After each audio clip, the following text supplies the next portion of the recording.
Alright, now that our machine is on, we turned it on. Now, if you don't really know too much about welding, that's okay. You know, there's always a good place to start. These welders, you know, they have a diagram on them so you can follow. And it's a very good place to start. We're on 030 wire. We're on the 030 wire, and we're going to be running, we'll just say 1/8 inch. We're going to be running 1/8 inch, and it's saying we need to be a wire speed of 6, and our voltage is at E, half E, E and a half, or F and a half. So, E and a half, or F and a half, it's saying our heat needs to be here. So this is going to be your heat, and that's how much wire you're going to be pushing right here, your speed. So it's saying our speed needs to be at 6 for this wire. So we're going to test that out. Now the good thing about this machine too is if you do happen to pass that duty cycle, this will catch it and it'll overheat. Put your gun down, let it cool down, go drink you a beer, get you some water, you know, if you're at the house. If you're on the job site, go get you some water, you know, poop, take a duke, whatever. And you know, but right now this is what we're going to do. We're going to start off with that. Now, that being said, with the wire that you use, you're going to have to do some adjustments. Not every machine is going to run exactly the same. You could have two 125s right next to each other with the same brand of wire and all that stuff. They're not going to run exactly the same. There's going to be a little bit of variable tolerance.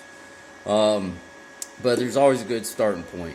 Now, when I jump up to the bigger machines where I actually get to show you the voltage and everything like that, having voltage control helps. But right now, your voltage control is pretty much a guessing game because your voltage is letters. So you don't really know exactly what you're pushing. That's pretty much, I'd say, the downside to this machine. You know, it'd be a lot better if this part, you know, there was a little bit of digital readout. But hey, for the bang for your buck, you know, they're not paying me anything to promote this. I'm just saying, you know, this little machine's, it's badass, like straight up, you know. So anyhow, we're gonna start with there. More than likely, we're gonna have to push it down to there because that wire. The issue with that other company sending me that janky wire, even though it's E71T-11, for some reason I gotta turn it way down, and then it'll burn all right, you know. But we go ahead. We'll start with we'll start at E and a half, just like they want it to, and we'll go. Okay, folks. So I cannot see exactly what I'm going to be welding. I don't know exactly where this camera's laid out to, but we're going to see how well this thing's welds. That'd be cool if I could just watch it through the camera. Let's see.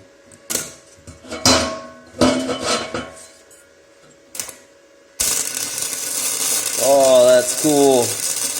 You can actually see what I'm doing. What? Okay, now that's the thing. See if I can get a little closer. Now, I'll try and do some welding. I don't know if the camera will shut off or not, but let's see what this does.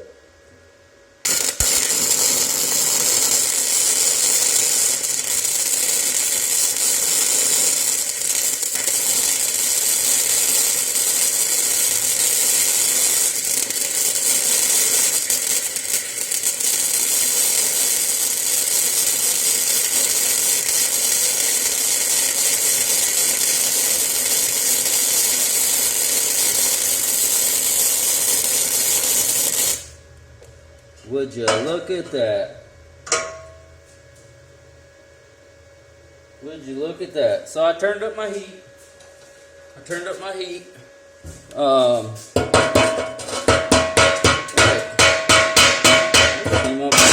pretty darn nice. You know what? Okay, so I'll set that weld aside and take a picture of it. Now I'm gonna turn this thing over to the back end. Well, looks like garbage. Yeah, now we're going to put it to F and a half, and let's see what that can do. Let's see what that can do.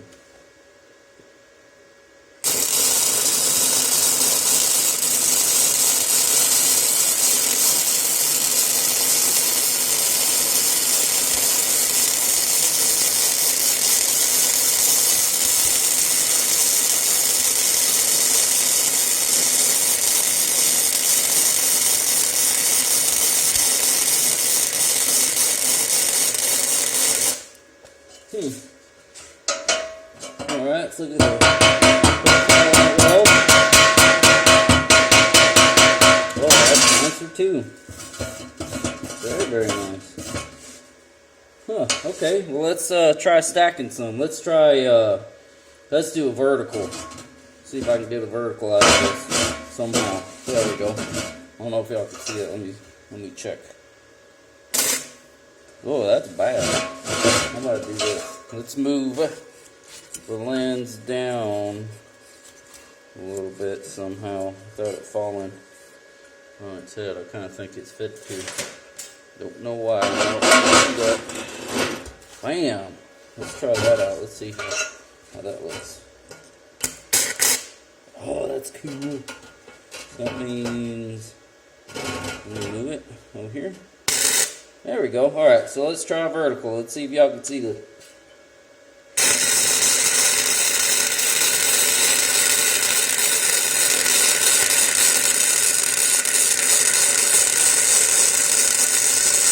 I don't know if y'all can see my stick out. I hope you can. I'll be able to tell after I look over the video.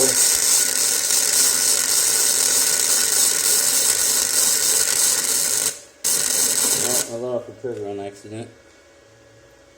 Not bad. Not bad at all. I'm gonna go ahead and turn it down because I think that's a little too hot for that spot. Let's go again.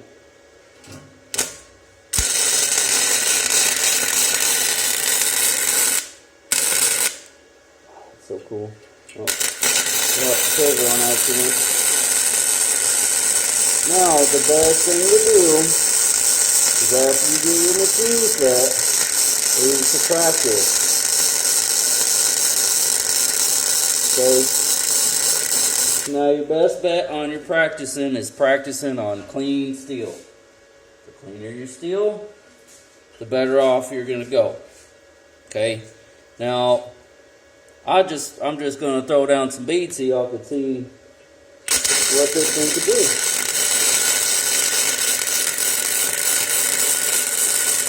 And of course, I'm weaving. I know it.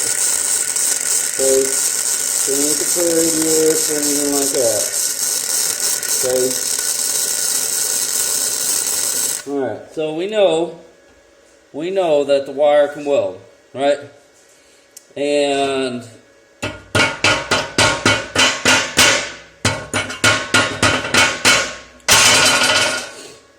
maybe I could take some pictures of that. So I pull the camera out. Maybe y'all can see it. Woo! Hey, how y'all doing? So we know. Let me keep this glove on. Alright, so that is. I didn't clean it off or nothing like that, but right here is one of my welds. Yes, it does spatter a lot. You have to clean that off. Okay, but that's the vertical. Now I'm gonna flip this over. That was one of the flats. Okay, and there was a flat on here, but I welded over it. But that's for one of the flats right there. My buddy that come over the other night, he blowed a hole right here. He's still learning, you know, and that's okay, you know. But that's how you're gonna get better, is by making all these mistakes. Okay, you know, where he's having trouble, you know, keeping his profile together, controlling his heat, controlling his stick out. And stick out is how much wire is sticking out. And it's the distance between your work area and your tip. So I like to have about that much stick out. Good, I would say what, probably an inch. You know, inch and a half of stick out. You don't want to be like right up in there, because that's when you start building up a lot of boogers on top of your tip. And yeah, I have a bunch on there. You just wipe them off. But I feel like I contradict myself sometimes, but anyhow, wipe them off, and you don't want to have too short. Now, you don't want to have too long either, but the shorter it is, you're going to end up having more problems, great porosity, not getting a good weld. So now let's go ahead and we're going to look at, okay, what if you had some problems you're going to run into. Let's say you don't have enough heat. Let's say you have no heat, and we'll keep the speed right where it's at. And we got no heat, okay? This is what you're going to run into.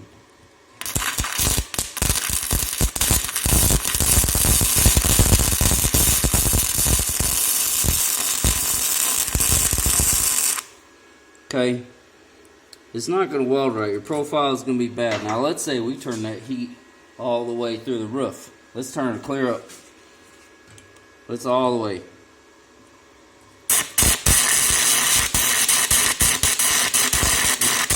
The wire's coming out hot.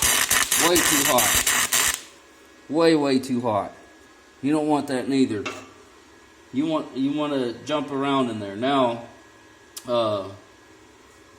let's say, for instance, when you're welding and your wire is pushing back on you, pushing back on you, pushing back on you, pushing back on you. You know, if that's happening, turn your heat up or turn your wire speed down. If it's not coming out fast enough, yeah, turn your wire speed up.